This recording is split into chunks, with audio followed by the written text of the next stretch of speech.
Hello YouTube, I'm Frostfire, and in this series, I look at furry art and just ramble about why I like what I like.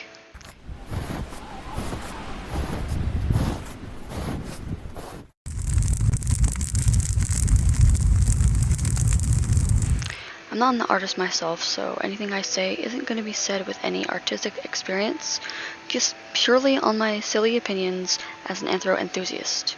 The sources of each artwork will be in the description, so you can go and enjoy them for yourself. Anyway, on to the first artwork. Okay, here is the first artwork. Birds are renowned for their vibrant plumage, and this particular bird, although unlikely to exist in reality, is no exception. The combination of green and blue hues creates an aesthetically pleasing visual experience. As one commenter aptly noted, this artwork grabs you in. There isn't much more to say about this beautiful bird. It's simply stunning. Here is the second artwork. Love those emojis, by the way. As I mentioned in my previous anthro art video, one of my favorite aspects of anthro art is hybrids, especially when they're unique and unexpected. This palm tree giraffe is a perfect example. I adore how the giraffe's neck is the tree trunk for the tree canopy-like head, giving it a regal appearance akin to a headdress. Overall, it's an incredibly cool creature. Here is a third artwork. During an art-related hybrid challenge some time ago, the prompt was to combine canines with dinosaurs. I ended up creating a wolf/raptor hybrid myself in Spore, although mine had a more upright posture. The vibrant colors, particularly the use of purple and white, and along with the intricate pattern on the coat, compensate for my personal aversion to pink. The ears almost resemble wings, which adds an intriguing element, even though it confuses me a bit. Nonetheless, I must say, I adore the floofy tail. Look at how floofy it is. Here's the next artwork. What caught my attention in this artwork are the markings, consistent and intriguing. The interruption of the pattern with the black on the ears actually enhances the overall aesthetic, and the touch of black on the tail is a neat addition. Overall, just a very neat persona. Okay, here's the next artwork. The level of detail in this artwork is, once again, simply stunning. The tiger's expressive hiss feels tangible. The fiery glow on its face gives a distinct hue, almost as if the tiger's coat is transitioning from blue to orange. At least, I assume it's blue. Yeah, just really, really pretty. Oh my gosh. Here's the next artwork. There's something about rainbow-colored creatures that always captivates me. It's rare to see colors like white, black, and gray combined with such a vibrant palette, making this artwork very memorable. And I'm pretty sure this is a doggo. They're usually canines, if not, if I'm wrong, oh well, but yeah, just very cool for Pride Month. Not this Pride Month, like 2 Pride Months ago, I think. But yeah. Here's the next artwork. Actually, it's 4 artworks in one, but anyway. This artwork offers a delightful 4-in-1 deal. Usually, when there's a group of characters in one piece, since Twitter can only allow you 4 at a time, I don't necessarily love them all, but in this case, they're all beautiful. The first character, though predominantly black and purple, stands out with its heterochromia and horns. Like, look at these horns. I didn't even realize that the eyes were different colors until recently. It's so cool. The second character appears to be a lynx, or perhaps a different feline species, I could be wrong, and is incredibly floofy. The feather behind the ear adds a nice touch, and the eyes are a nice green. Oh, and I just realized, little hearts for the shinies, that's so cute. The third character is also delightfully floofy, and has some cool markings on the face, and I think on the forehead too, and also has lovely hair. Love that. And the fourth character is my absolute favorite of the bunch. Oh my gosh, the coloration, markings, and plumage, at least I think it's plumage, are just breathtaking. I'm not entirely sure of the species, but they are undeniably gorgeous. Additionally, like the first character, this character also exhibits heterochromia. My only disappointment is that it's only a headshot. I bet the entire design is magnificent. Here is the next artwork. Once again, we have a hybrid creation. Just look at the brilliant use of orange and green and blue. Ugh. The wings, the elegant paw feet fur, and unique webbed horn design are all striking features. And to top it all off, Mars, at least that's how I assume you would pronounce it, has freaking electric breath. Truly an impressive sona. Here is the next artwork. Encountering an oceanic sona, especially one that combines two different fish species, is a rare treat indeed. The fact that Max here is also part bat adds an extra layer of awesomeness. It's kind of hard to notice, but I find their hair color particularly appealing. Every time I look at these wings, I can't help but think of fairies. To be honest, this sona's design feels rather magical, so it's no wonder why I think of fairies.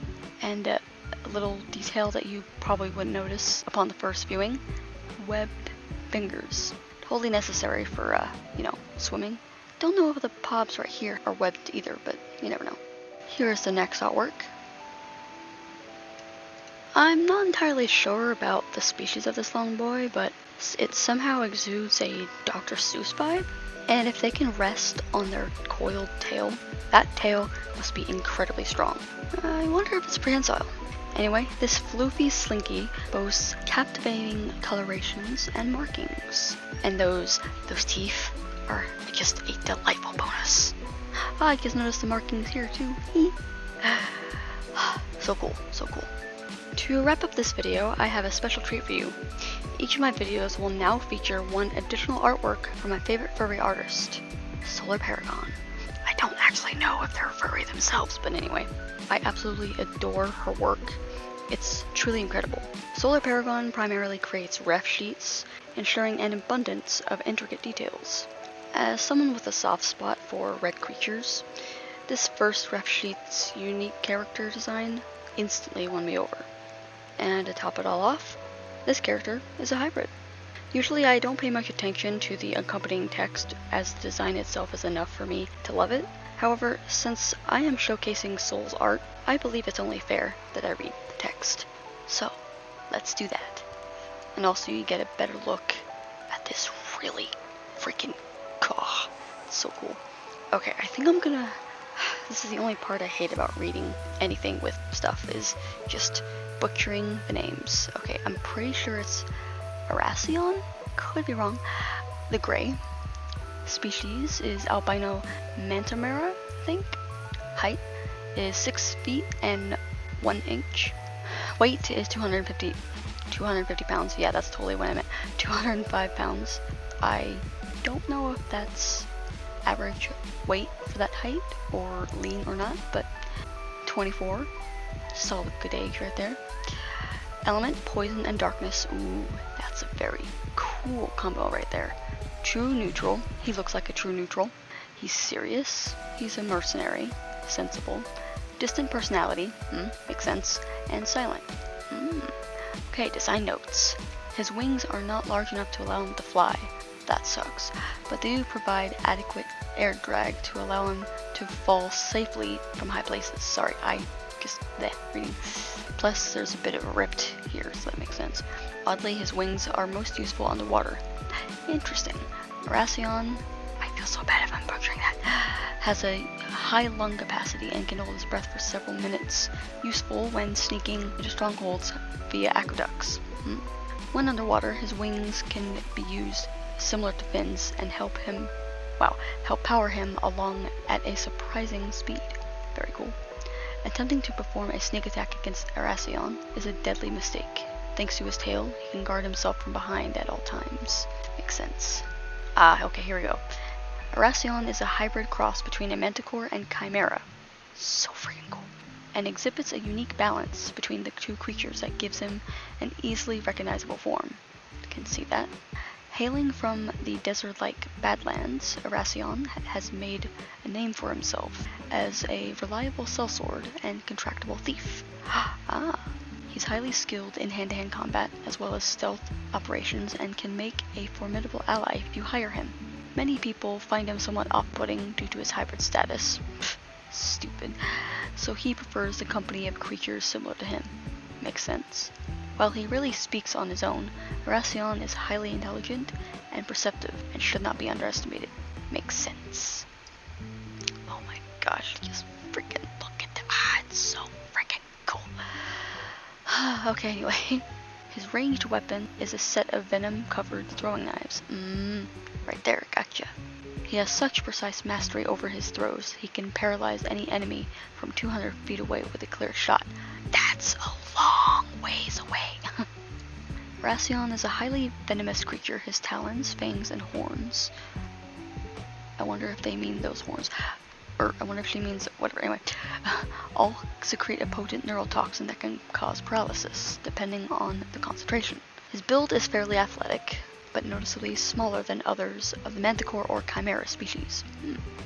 He uses his lithe form to his advantage when in combat or when breaking into a targeted building. Arasion's body is covered in short, dense fur that resists water and dirt thanks to a special oil coating. Ooh, that's neat. The mane round his head is the longest fur on his body and acts as a buffer against blunt force strikes. I never understood how a mane could protect the neck and stuff. It's fur. So interesting. Gosh, look at that cool design. Oh my gosh. Oh, I love her art so much. Okay. Arasion's tail has taken the form of a goat-horned serpent. Oh, interesting. His tail does not possess a second sentience separate from his own. Instead, he uses it as a tertiary weapon, as his tail is equipped with venomous fangs for combat. So that's why the tail doesn't have a name. Okay. He can also communicate using his tail and can spot... Wait, he can use it to communicate? He has two mouths. Also communicate using his tail and can spot approaching enemy when from behind. When speaking with his tail, he tends to be more talkative than when using his normal body. Huh? When asleep, his tail is constantly on guard, keeping a watchful eye over the rest of his body. Wow, he has two freaking brains, basically. Dude. Due to being a mixture of underworld creatures, he cannot use light magic figures, leaving him unable to master healing spells or other holy magic. He must rely on his body's own ability to heal when injured. Okay, weapon info. Not the skill. I mean, duh. Okay. Class, dagger. No, I thought they were axes. Anyway. Power 3. Speed 7. Concealability 7. Noise emission. Is it what? Okay. Skill, I thought that did skull. Required 8 out of 10. Accuracy is 9. Durability is 6. Of course they would be a low weight and small. His daggers are made of a simple copper and gold alloy, which can easily be recreated by any blacksmith. Their special property is a small groove along each edge that allows Arasion to imbue each blade with paralytic venom. Wait, where? I'm dumb. Where is it? Okay, wait. Let me read that again. Small groove along each edge. I'm assuming yeah. Anyway, that is freaking cool. Oh my gosh. It's so freaking cool. I cannot get over how freaking pretty he is. What the heck? Her art is insane. Although, I do have to say, I don't know what the point of having wings is if you're not going to use them to fly or glide. But I'm biased, so. Wait. Are there any... There are no eye things. We don't get to see his eyes. But I think they're red and blue. So freaking pretty. This color scheme, minus the gold, is basically my color scheme. And I love it. Mixed with purple. Oh my gosh. He's so pretty. So freaking pretty. Anyway. I freaking love her art. Oh my gosh. I literally cannot, you guys. It's insane. how good her art is. Even if my old persona, technically same persona, whatever, old persona design, there we go, is from her, and I'm getting my persona redesigned by someone else, I will always love Solar-Paragon's art. Always and forever. Her art is incredible. And I think I'm going to say this every time because I'm biased for more than one reason. Go commission this artist if you have the money. Like, seriously. Go. You will not be disappointed. It's so awesome. Anyway. Okay. Alright, that's all I got for you today. I hope you enjoyed all the lovely art in this video. And until we meet again, stay floofy.